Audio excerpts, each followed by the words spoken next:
Bonjour à toutes et à tous, bienvenue dans notre 238e point briefing éclairage sur l'actualité en Russie. Alors les briefings se suivent, ne se ressemblent pas.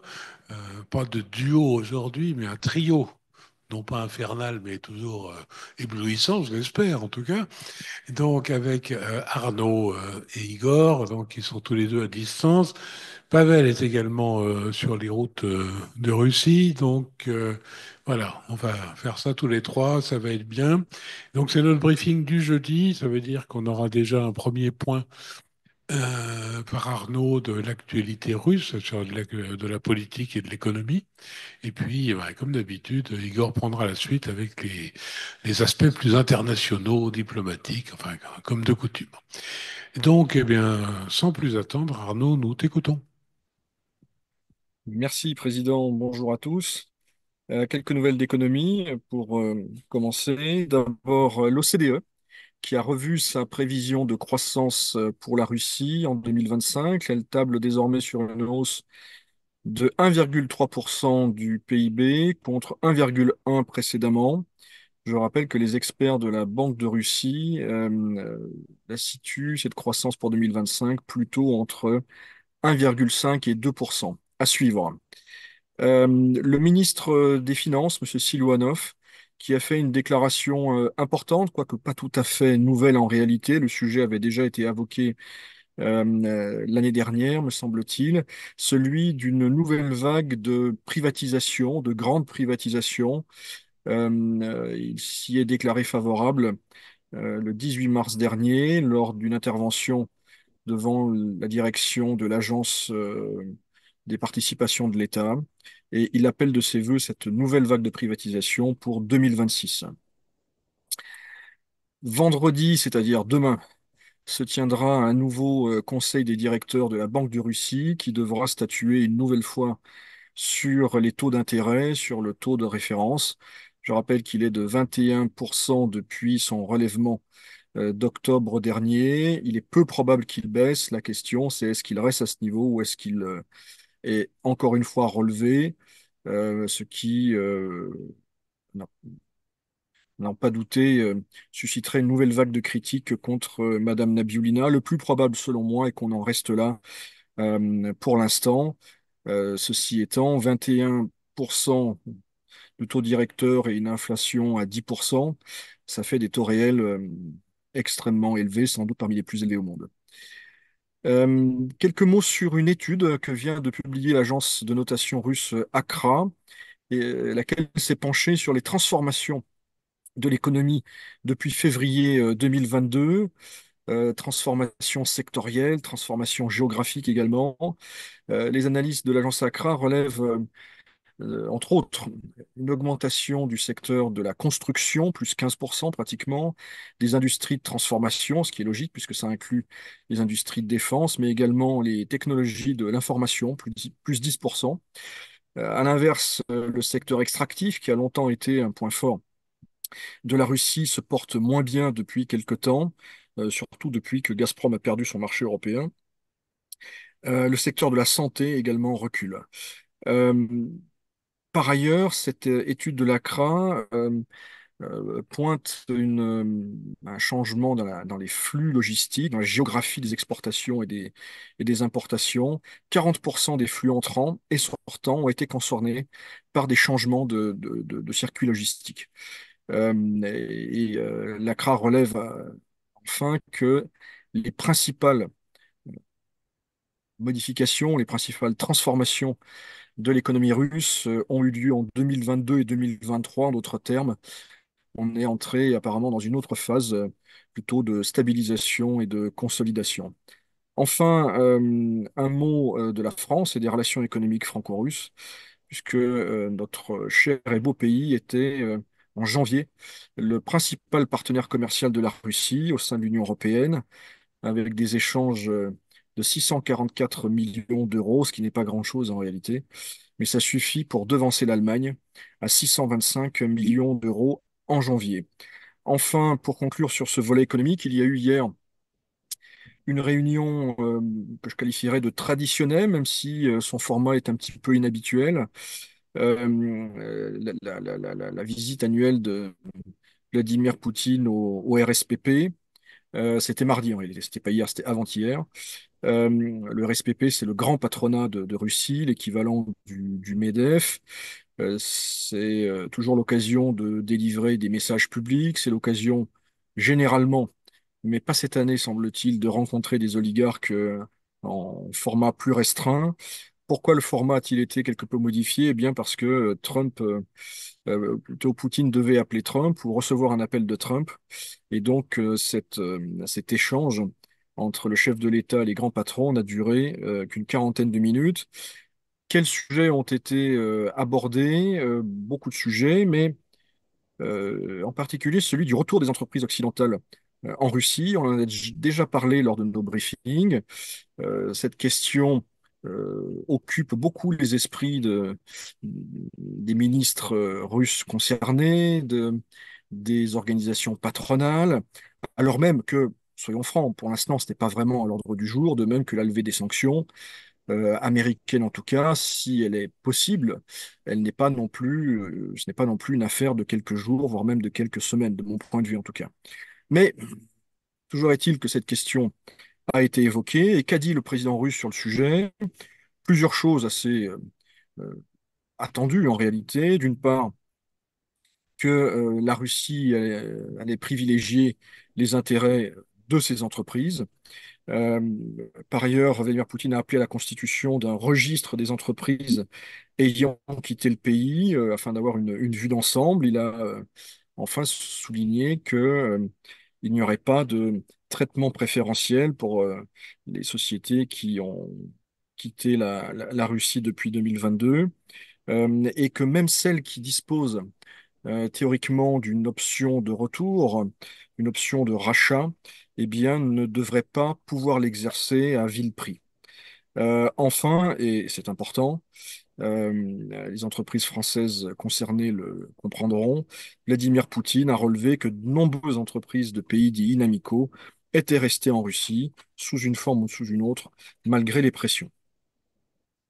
J'en viens aux questions politiques intérieures, de société russe, avec le président de la Douma d'État, M. Volodine, dont on parle assez régulièrement ici, qui a annoncé de nouvelles restrictions pour les personnes classées agents de l'étranger. Selon lui, les députés travaillent sur trois nouveaux textes de loi qui prévoient, entre autres, des peines d'emprisonnement et la confiscation des individus qui appelleraient à des sanctions contre la Russie, ainsi que l'inscription au fameux registre des agents étrangers de toute personne qui contribuerait à la mise en œuvre de décisions d'organisations internationales auxquelles la Russie n'est pas partie.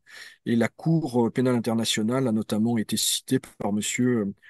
Volodine. Toujours dans ce registre répressif, dira-t-on, les parents d'un journaliste de la ville de Ryazan, M. Yezhov, classé agent de l'étranger et qui réside actuellement hors de Russie, eh bien, ses parents ont vu leur domicile perquisitionné le 17 mars. Un sondage intéressant de l'Institut Levada, qui lui-même est classé agent de l'étranger, à propos de M. Navalny, et qui montre que 11% des Russes seulement considèrent que l'ancien opposant, mort en détention, a joué un rôle positif dans l'histoire de la Russie. 21% sont d'un avis contraire et 47% estiment qu'il n'a joué aucun rôle particulier dans l'histoire de la Russie.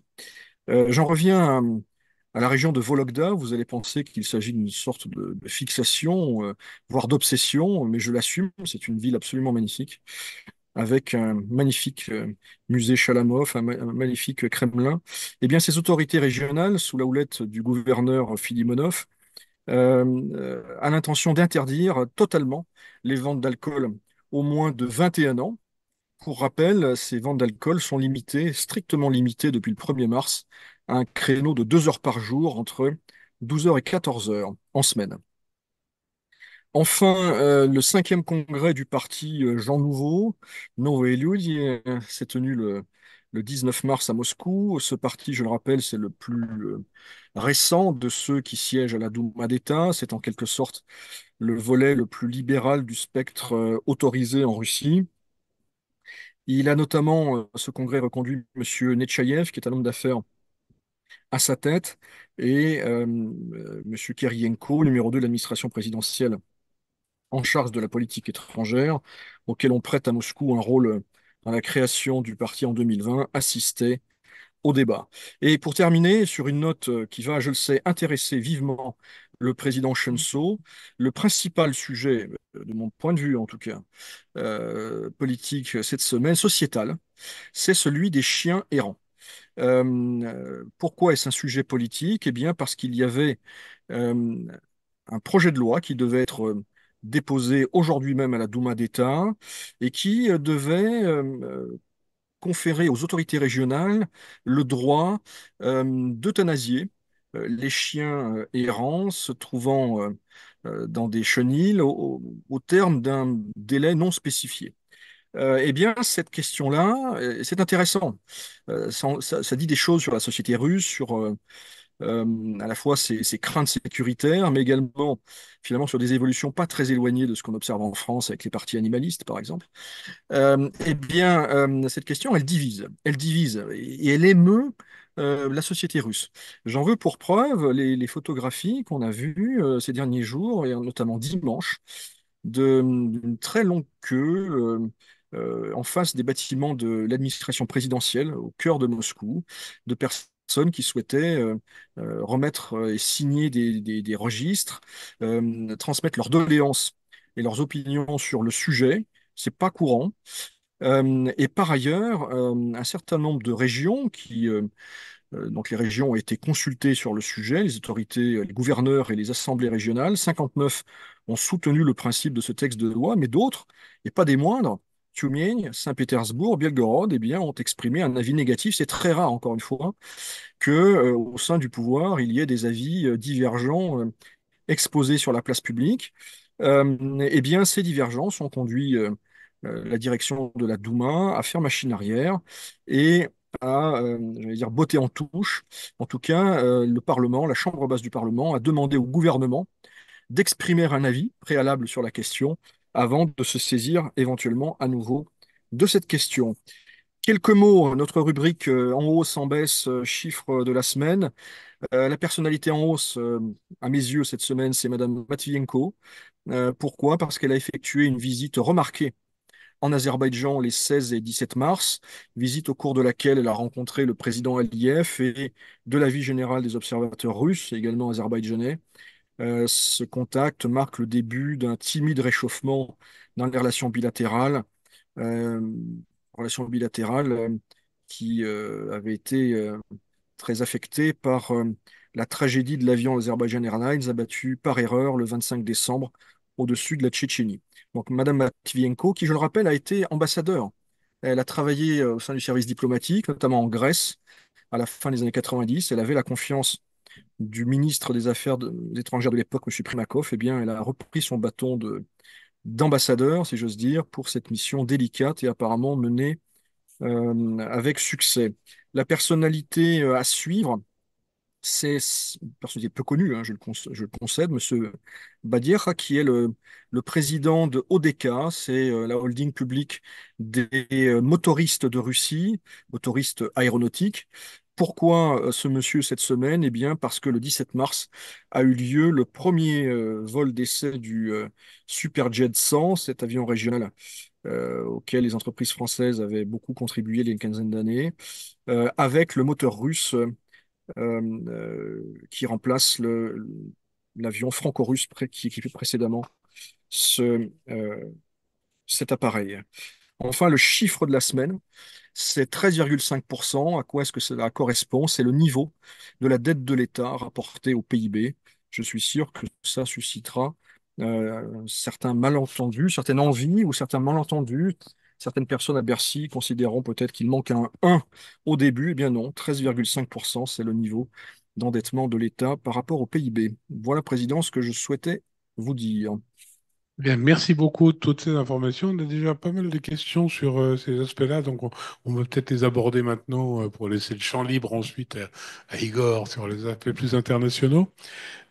Plusieurs questions. Alors tout d'abord, effectivement, j'ai suivi de près cette question de chien errant, puisque des gens qui me sont proches sont allés signer à la réception présidentielle les registres à cet effet. Il y a effectivement des queues importantes et ça a mobilisé beaucoup de monde. Et je te confirme l'émoi dans le public qui a été suscité par cette décision un peu bizarre d'ailleurs et controversée parce qu'il y a enfin, on se demande un peu pourquoi, même à l'origine, ça a été, ça a été mis sur le tapis, parce qu'il n'y a pas vraiment Alors, d'urgence en la matière. je crois qu'il y a un sujet en Sibérie notamment, et j'en suis même sûr, il y a eu beaucoup d'agressions en fait, hein, de personnes qui ont été attaquées dans la rue par des chiens errants. C'est un sujet notamment en Bouriatie, mais pas que, hein, dans beaucoup de grandes villes russes, mais là-bas, il y a eu des cas qui ont fait beaucoup de bruit ces derniers mois. Oui, oui. Ah ouais, ça, c'est des questions plus d'ordre public, enfin voilà, et un peu des épiphénomènes, mais je pense que les autorités, effectivement, devraient prendre la mesure de l'émoi suscité par ce genre de décision. Par ailleurs, on nous pose la question, ce fameux Superjet avec ce moteur PD8, est-ce que c'est la fin d'un souci pour la Russie ou est-ce que la construction va, va pas être suffisante pour remplacer les avions qui ne sont pas livrés actuellement et qui venaient de l'étranger traditionnellement? Alors, on ne parle pas forcément de la même chose, hein. Le moteur en question, qui répond au prénom fleuri de PD8, euh, est censé équiper donc les avions régionaux, également des avions amphibies Beriev. Mhm. Donc, on ne parle pas du, du MS-21, on ne parle pas voilà, de ce type d'appareil. Donc, alors même que l'effort principal aujourd'hui, me semble-t-il, des industries aéronautiques, c'est de sortir en série le MS-21, qui est l'équivalent, entre guillemets, de l'Airbus A320 ou du Boeing 737. Le moteur en question, encore une fois, n'a pas vocation à équiper voilà, Oui, oui, on est plus sur les gammes d'Embraer, autre chose comme ça. C'est pas des petits avions régionaux. Vologda, ville connue pour ses produits laitiers et ses glaces. C'est peut-être la raison de l'interdiction de l'alcool. Non, c'est connu également pour ses monastères fabuleux, et pas seulement les grands, comme Ferapontov ou Kielbliazersk. Non, non, il s'agit très clairement d'une démarche idéologique. Euh, alors, je dirais pas néo-gorbatchevienne, parce que le gouverneur Filimonov est plutôt, je dirais, dans une démarche s'inspirant de Staline. En tout cas, il avoue une certaine fascination pour Staline. Euh, donc, il s'agit voilà, de marquer une rupture avec ce qui se passe dans d'autres régions. Il s'agit de se distinguer en réalité aussi. On l'a vu sur les questions démographiques en attirant, je vais dire, des mères porteuses, non, des mères tout court qui enregistreraient les naissances de leurs enfants dans la région. Faire parler de soi, se distinguer, peut-être une fin en soi pour un gouverneur.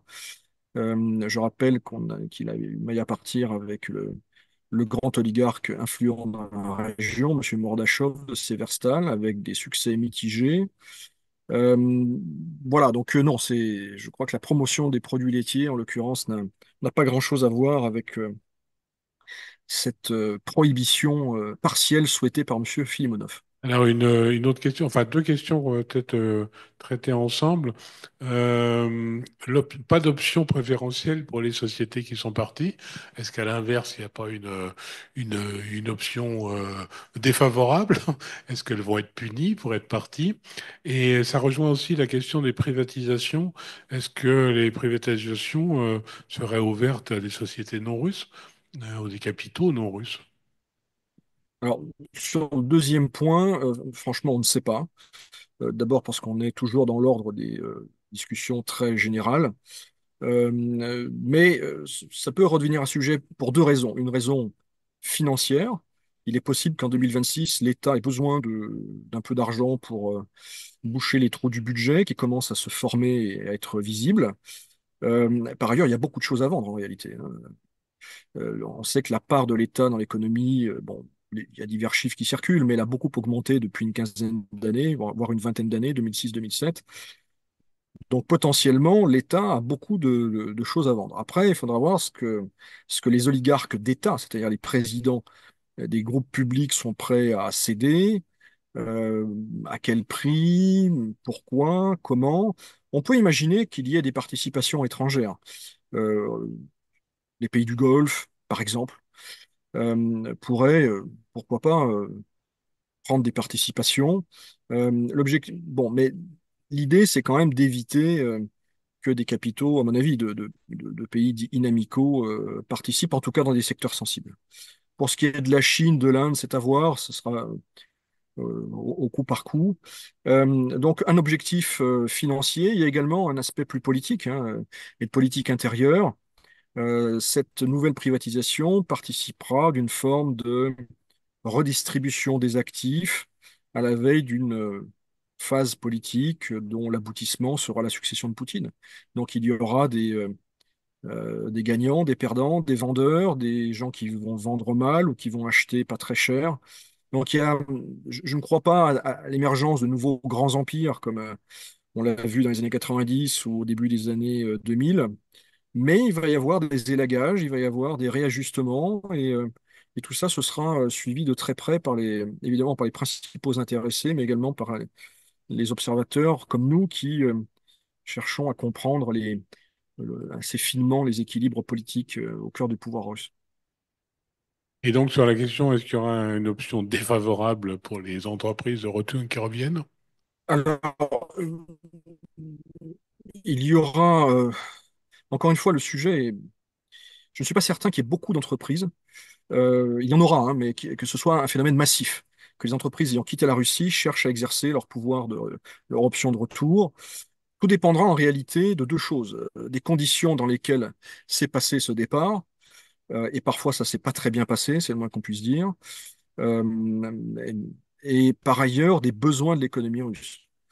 Si la Russie a besoin des entreprises en question, de leur technologie, de leurs investissements, si elle n'a pas pu euh, procéder à une substitution d'importation ou à mettre en place des équivalents, eh bien, on peut penser que la procédure sera un peu moins draconienne. À l'inverse, euh, imaginons des entreprises qui ne produisent pas vraiment en Russie, qui sont parties dans des conditions un peu abruptes et qui souhaiteraient revenir comme si de rien n'était, face à des concurrents russes, là, ce sera, je pense, plus difficile. Merci beaucoup. Il y avait une dernière question. Oui, on nous pose la question, dans le début de ta présentation, tu parlais des secteurs en, en plus ou en moins, et parmi les plus, il y a la construction. Et ça, c'est malgré les difficultés de financement. Oui, oui, je pense qu'en fait, bon, l'étude porte sur 2022, 2023, 2024 et jusqu'à aujourd'hui. Donc, je pense que les années 2022 et 2023 ont pesé lourd dans ces chiffres et compensent très largement le ralentissement observé en 2024, ralentissement dû notamment eh bien, au relèvement des taux d'intérêt qui a mis un coup d'arrêt à la délivrance de crédits immobiliers qui aujourd'hui sont très très chers pour le commun des mortels, en tout cas pour les personnes qui ne peuvent pas prétendre à des prêts préférentiels, familles nombreuses, militaires, etc. Merci infiniment de toutes ces réponses. Eh bien, on va passer maintenant la parole à Igor qui va nous éclairer sur l'actualité brûlante, notamment que s'est-il dit dans les différents coups de fil qui ont eu lieu. Voilà, où allons-nous? Les centrales nucléaires vont-elles passer d'une main à l'autre, voire dans une main tierce? Voilà, on veut tout savoir. Merci, Président. Oui, bonjour à tous. Effectivement, l'actualité de ces derniers jours, c'était ces deux coups de fil. Le coup de fil entre Donald Trump et Vladimir Poutine mardi et le coup de fil entre Donald Trump et Volodymyr Zelensky hier. Alors, avec le président russe, la conversation a été longue, très longue, 2 heures et demie. 2 heures et demie pour se dire manifestement pas mal de choses. Tout d'abord qu'il y avait un accord de principe du côté russe pour jouer le jeu de la trêve dans les frappes contre les infrastructures énergétiques. Que d'autre part, il y a également cette initiative qui porte sur la sécurité de la navigation en mer Noire, sécurité de la navigation à la fois civile et militaire, donc en mer Noire qui semble avancer, je vais y revenir. Et également une initiative, alors il relève peut-être de la, comment dirais-je, de la mesure de construction de confiance, mais qui est celle d'imaginer un match de hockey entre les joueurs russes et américains issus des deux ligues nationales aux États-Unis et en Russie, hein. Donc, c'est ces deux sports qui sont très populaires à la fois en Russie et aux États-Unis, avec d'ailleurs des joueurs russes qui évoluent en NHL américaine, hein.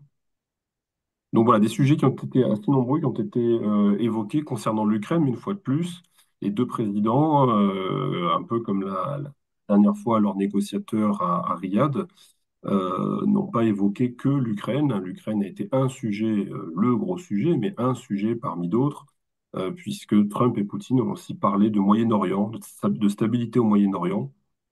Ils ont parlé de mer Rouge, notamment avec tout ce qui se passe autour des Houthis et des frappes qui ont repris contre les Houthis de la part des États-Unis, puisque les Houthis se sont remis eux-mêmes à attaquer des navires qu'ils identifient comme étant liés à des intérêts israéliens ou en tout cas des pays qui soutiennent Israël. Ceci étant en lien, évidemment, vous l'imaginez bien, avec la situation qui est loin d'être stabilisée du côté de Gaza. Donc de la mer Rouge, mais également de l'Iran. Donc d'autres sujets que l'on sait qui tiennent à cœur, notamment au président américain, hein, qui est très très, comment dirais-je, qui communique beaucoup, qui est très présent sur ces deux dossiers brûlants. Euh, il y a également eu des entretiens téléphoniques entre Monsieur Mike Waltz, donc, qui est conseiller à la sécurité de Donald Trump, et Monsieur Ushakov, qui est le Sherpa de Vladimir Poutine pour la politique étrangère, puisque les deux hommes sont en train de préparer en amont la réunion qui doit se tenir une fois de plus en Arabie Saoudite le 24 mars, lundi, entre les équipes russes et américaines qui sont présentées comme des équipes techniques.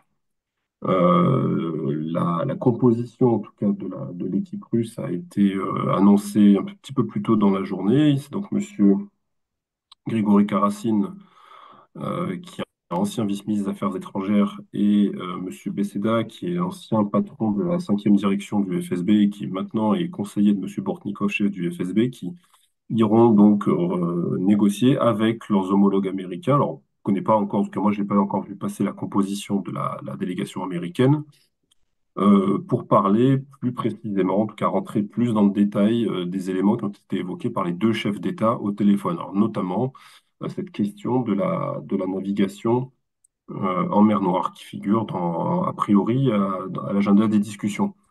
Du côté du deuxième coup de fil, eh bien, c'était le coup de fil entre Zelensky et Trump. Alors, c'est le premier contact direct, enfin direct par téléphone, mais entre les deux hommes depuis la fameuse altercation du 28 février dans le bureau ovale, hein, que l'on avait évoqué ici. Leur entretien a duré donc 1 heure et à l'issue de cet entretien, on a appris que M. Zelensky avait lui aussi donné donc son accord en principe pour avancer sur l'idée de trêve de 30 jours dans les frappes contre les infrastructures énergétique.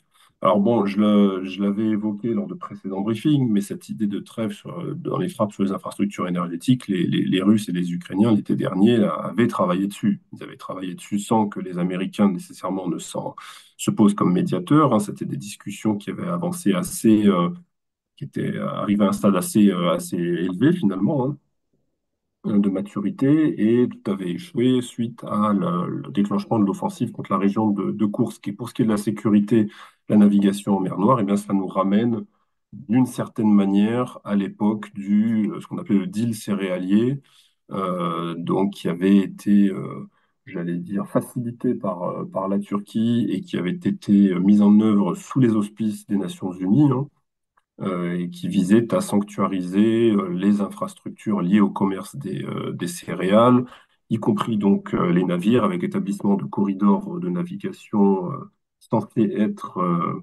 sécurisés en mer Noire pour que les deux belligérants puissent continuer à commercer sans que leurs infrastructures soient menacées. Bon, ça n'avait pas été reconduit par la Russie, mais cela avait fonctionné. En revanche, cela portait évidemment exclusivement sur le volet civil, dans le volet civil, sur un volet qui est plus spécifiquement sur du commerce des céréales. Là, il est question quelque chose de plus ambitieux, puisque d'après ce que l'on croit comprendre, il est question de sécuriser la navigation à la fois militaire et civile en mer Noire, donc de s'abstenir d'opérations militaire contre ce type de navire-là.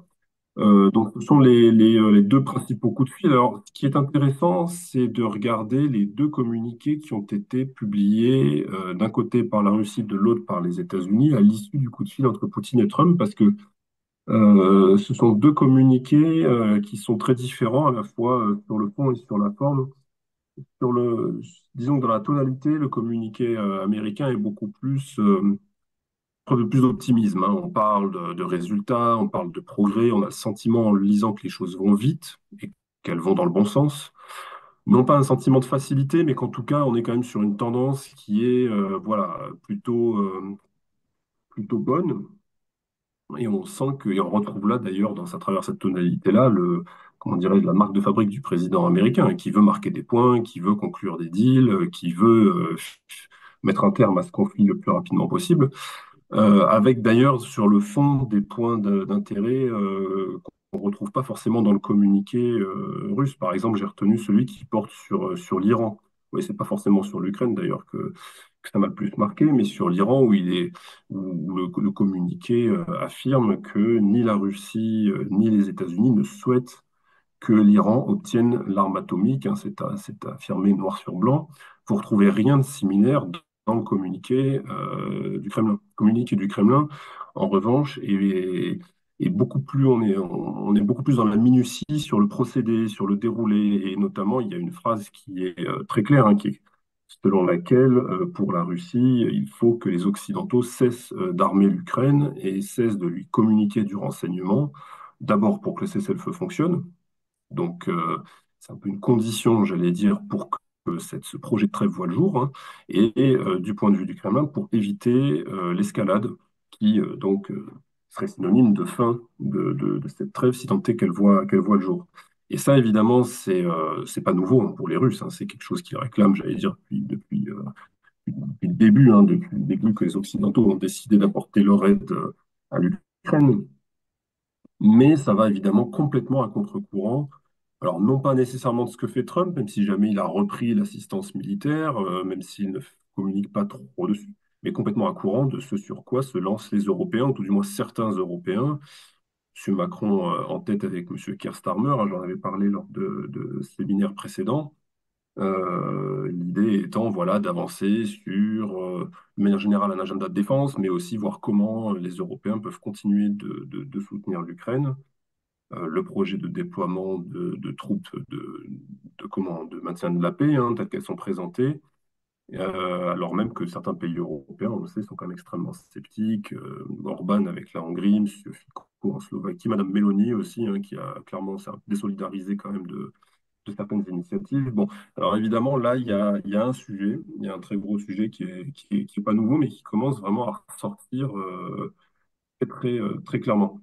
Donc, c'était les deux principales informations. Alors, il y a quand même eu aussi une décision des États-Unis qui est une forme de concession, en fait, hein, qui est faite à la Russie, qui a été annoncée cette semaine, puisque les États-Unis, on l'a appris dans le New York Times, hein, ont informé leurs collègues européens qu'ils se retiraient, donc le ministre américain de la Justice, qu'ils se retiraient du Centre international pour la poursuite des crimes contre l'Ukraine qui est rattaché à la Haye et qui enquête donc sur, je cite, hein, les crimes d'agression contre l'Ukraine. Et donc les États-Unis étaient membres de cette commission. Ils ont décidé manifestement de s'en retirer. Et donc ça, évidemment, c'est un signal aussi. Bon, alors ça va dans un contexte général plus général, hein, qui fait que, évidemment, Trump, on connaît ses positions à l'égard de la Cour internationale de justice, hein, puisqu'il avait mis sous sanction le juge qui souhaitait poursuivre M. Netanyahou, etc. Donc, si vous voulez, c'est un peu une poursuite, une continuité un peu à l'égard de tout ceci et de la remise en question de certaines institutions internationales par les États-Unis qui soit s'en désengagent, soit s'ils n'étaient pas partie de ces institutions ou de ces traités, comme c'est très souvent le cas, eh bien, n'en ont encore moins de considération pour ces structures-là. Voilà en gros, Président, ce que je pouvais dire pour les déroulements depuis lundi. Ah, c'était très intéressant, effectivement, et très attendu. Donc, espérons effectivement que les choses vont continuer à s'améliorer doucement. Une question très brutale de d'un de nos auditeurs qui nous pose la question, Moscou pourrait-il céder la centrale de Zaporozhye à Trump en échange de la levée des sanctions? Et donc, non pas céder aux États-Unis, mais à Trump, l'homme des deals. Oui, c'est vrai que dans ton introduction, tu avais mentionné, puis je l'ai passé. Oui, c'est vrai qu'il y a ce sujet-là qui a surgi depuis 24 heures, depuis hier, en fait, depuis la conversation entre Trump et Zelensky, puisqu'il y a eu cette idée que finalement, enfin, ce qui est présenté comme un avantage par les Ukrainiens, que les Américains prennent sous leur aile, ou en tout cas prennent le contrôle d'installations électriques, dont les centrales nucléaires.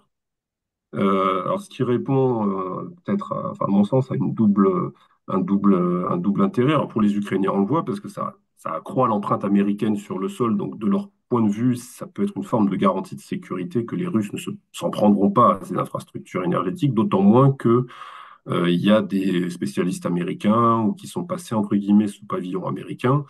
Donc ça va dans le sens de ce que Zelensky et les Ukrainiens cherchent depuis longtemps, c'est-à-dire à tirer un peu plus les Américains sur le terrain. Bon, là, c'est sur les centrales électriques et centrales nucléaires.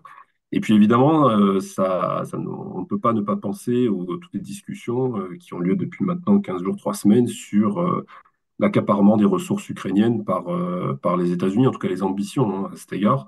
On a parlé de sous-sol et des ressources minérales. D'ailleurs, c'est un petit peu passé sous le tapis. J'ai cru avoir vu passer un communiqué selon lequel, en gros, on prétendait, côté américain, que c'était toujours à l'ordre du jour, mais que les discussions se poursuivaient. Enfin, on a le sentiment que ça bat un petit peu de l'aile quand même, peut-être cas pour l'instant, et que le focus maintenant est sur les centrales nucléaires.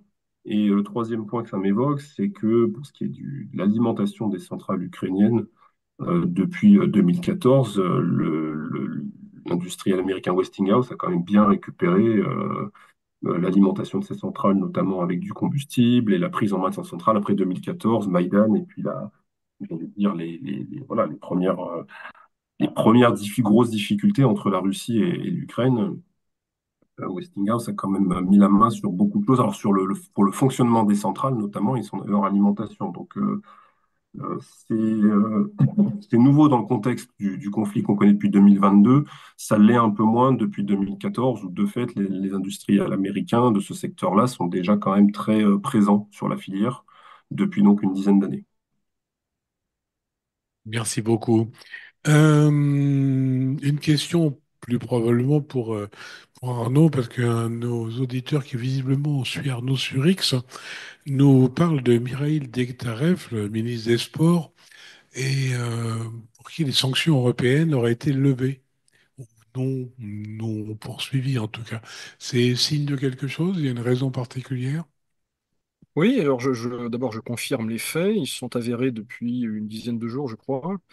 Euh, Quelques personnes ont été retirées des listes à la demande de la Hongrie notamment, et l'une de ces personnalités, c'est Monsieur Dektariev, dont on a déjà parlé ici à plusieurs occasions. Alors on en a parlé il y a quelques années lorsqu'il a remplacé Monsieur Fourgal à la tête de la région de Khabarovsk. À l'époque, d'ailleurs, il ne produisait pas une très forte impression, hein. C'était un député parmi d'autres issu du LDPR, le parti de Jirinovski. Et puis, en fait, on découvre qu'il prend une certaine ampleur. Dans le secteur du sport lui-même, il a réussi à... Voilà, il étend son emprise au-delà du seul ministère, les fédérations. J'avais évoqué un projet de fondation du sport financé par les paris sportifs. Donc, on voit qu'il y a des enjeux également financiers. Monsieur Ektaref euh, étend, encore une fois, sa sphère d'influence dans le domaine du sport de façon assez inattendue. Et là, eh bien, il est sorti des listes européennes, ce qui veut dire, alors je ne suis pas certain, encore une fois, que ce soit une volonté de Madame von der Leyen ou Madame Callas, hein, il faut être très clair. Mais voilà, on sait que le sport, c'est important pour la Russie, c'est important en général, c'est très symbolique. C'est également une sphère qui a été très politisée depuis quelques années, avec des interdictions de participer à des compétitions. Côté russe, la mise en place de compétitions alternatives, avec d'ailleurs des succès très limités. Donc, pour M. Dektarev, avoir la possibilité de voyager, de ne plus, voilà, c'est important et c'est, espérons-le, annonciateur de quelques évolutions positives dans le secteur du sport. Mais je suis encore prudent sur ce volet-là parce que je ne suis pas certain que ça reflète encore une fois la volonté des dirigeants européens, qu'ils soient politiques ou sportifs. Il est toujours LDPR et il n'est pas sur les listes américaines. Alors, est-ce qu'ici, sur la liste américaine, c'est à vérifier? Très honnêtement, je ne sais pas. Euh, mais encore une fois, la non-reconduction est importante. Il y a également la mère de Monsieur Ousmanoff. Voilà, il y a quelques personnalités comme ça, mais lui, il est très actif, très visible, et il a à gérer des dossiers finalement très politiques. Donc, ça met la puce à l'oreille, en tout cas, ça peut ouvrir des perspectives potentiellement. Alors, pour Juste, finir, si on tu a une... permets, si tu Pardon. permets, juste pour compléter ce qu'a dit Arnaud, effectivement, il y a une petite demi-douzaine de personnes qui ont été, comment dirais-je, retirées des listes par les Européens. Ce qu'on croit comprendre, c'est que c'est ce qu'aurait obtenu M. Orban pour que la Hongrie n'entrave pas la prolongation pour 6 mois des sanctions, de l'ensemble du dispositif de sanctions contre la Russie. Et donc, il menaçait peut-être de manière plus convaincante ou plus véhémente de mettre son veto et pas forcément de sortir de la salle au moment du vote. Et une des hypothèses qui est évoquée, c'est qu'il aurait arraché, en tout cas obtenu ce réaménagement en contrepartie de la prolongation pour 6 mois des sanctions européennes contre la Russie. Alors, on parle des sanctions, encore une fois, contre les personnalités. On ne parle pas des paquets de sanctions Voilà. sectorielles.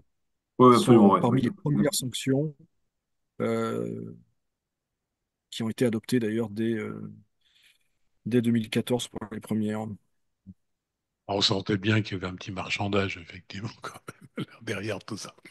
Monsieur Orban, lui Donc, aussi, sait faire des deals. pour finir ce briefing, je vais vous faire prendre votre casquette d'historien avec cette question originale qui ouvre un angle peut-être un petit peu différent d'un de nos auditeurs fidèles qui nous dit, si vous étiez à la place des négociateurs, russes ou américains, dans le processus de paix, et pour préparer le mieux possible vos discussions avec votre vis-à-vis, quelles seraient les négociations de paix d'un conflit passé, Vietnam, Algérie, Palestine, Colombie, qui seraient le plus utile d'étudier pour vous préparer le mieux possible à celle qui concerne le conflit en Ukraine? Ou bien est-il simplement tellement singulier qu'il n'y a pas de, il n'y a pas d'historique? Non, ben, non, il y a des choses dans lesquelles on peut puiser. Bon, effectivement, on évoque beaucoup la Corée depuis 2 ans parce qu'on parle de scénario coréen, de ligne de démarcation, de gel du conflit. Donc, c'est un scénario qui est évoqué depuis très longtemps, mais qui présente quand même un gros point, à mon sens, un gros écueil, c'est que en Corée, d'un côté de la frontière, côté Corée du Sud, il y a 20 000 soldats américains. Et donc, c'est exactement ce que ne veulent pas les Russes, à savoir qu'il y ait X milliers de soldats américains ou de l'OTAN de l'autre côté pour stabiliser. Donc l'analogie est intéressante, mais jusqu'à un certain point, il y a également le conflit. À Chypre, hein, 74, avec la ligne de démarcation. Je veux dire, il y a un État qui n'est pas reconnu au nord de Chypre, à part par la Turquie. Il y a une force de maintien de la paix, ou en tout cas d'interposition de l'ONU qui est là-bas. Il ne se passe plus grand-chose, heureusement, depuis maintenant quelques décennies. Bon, c'était un conflit interne à l'OTAN, puisque c'était en gros entre la Turquie et la Grèce, mais ça aussi, il y a peut-être des choses à retenir. Bon, enfin, il y a quelques scénarios comme ça sur lesquels il faut travailler. C'est vrai que pour ce qui est du Vietnam, qui est une très longue guerre, mais ce qui est intéressant, c'est que les Américains et les autorités du Nord-Vietnam ont négocié pendant des années à Paris, alors même que les combats extrêmement violents se poursuivaient dans la jungle, que les Américains balançaient de l'agent orange et du napalm tous les jours sur le Vietnam du Nord. Mais pendant les combats, il y avait des négociations très longues, très pénibles, très techniques et qui ont abouti au fameux accord, hein. Jusqu'à l'épilogue final en 75, hein, lorsque le régime du Sud-Vietnam a chuté, enfin a été renversé par le Vietnam du Nord et qu'il y a eu la réunification du Vietnam. Donc, je pense qu'il n'y a pas évidemment de calque, comment dirais-je, parfait, mais il y a certaines analogies qui sont intéressantes à relever, mais elles ont toutes leurs limites, comme toutes les analogies, hein. On ne trouvera pas, à mon avis, comment dirais-je, de scénarios ou de trames identiques pour essayer de régler ce conflit-là. Alors certains observateurs russes reviennent sur la guerre russo-japonaise de 1905. Alors là encore, comparaison n'est pas raison. D'abord, la Russie aujourd'hui n'a pas perdu la guerre. Simplement, à l'époque, ce sont les États-Unis qui sont en pointe pour le règlement diplomatique. Et les États-Unis, finalement, obtiennent pour la Russie des résultats assez favorables compte tenu de sa défaite militaire contre le Japon. Donc là, le parallèle, ce serait le rôle central des États-Unis dans un conflit majeur pour la Russie. Et la comparaison s'arrête là. Et je suis tout à fait d'accord avec Igor, il n'y a pas de modèle applicable entièrement et immédiatement. Merci à tous les deux de vos éclairages toujours passionnants, y compris ces introspections historiques. Donc, nous nous retrouvons lundi à 17h30. Donc, pour rappel, le lundi est consacré exclusivement aux affaires internationales et aux avancées ou reculs éventuellement sur les négociations de paix, on va dire. Et on se retrouve le jeudi, 17h30 également, pour la partie également russe, économique et tout ça. Donc, merci encore à tous, merci de votre fidélité. Rendez-vous lundi 17h30 et nous nous retrouvons voilà donc lundi tranquillement et puis comme toujours la CCI France-Russie se tient à vos côtés. Tenez bon.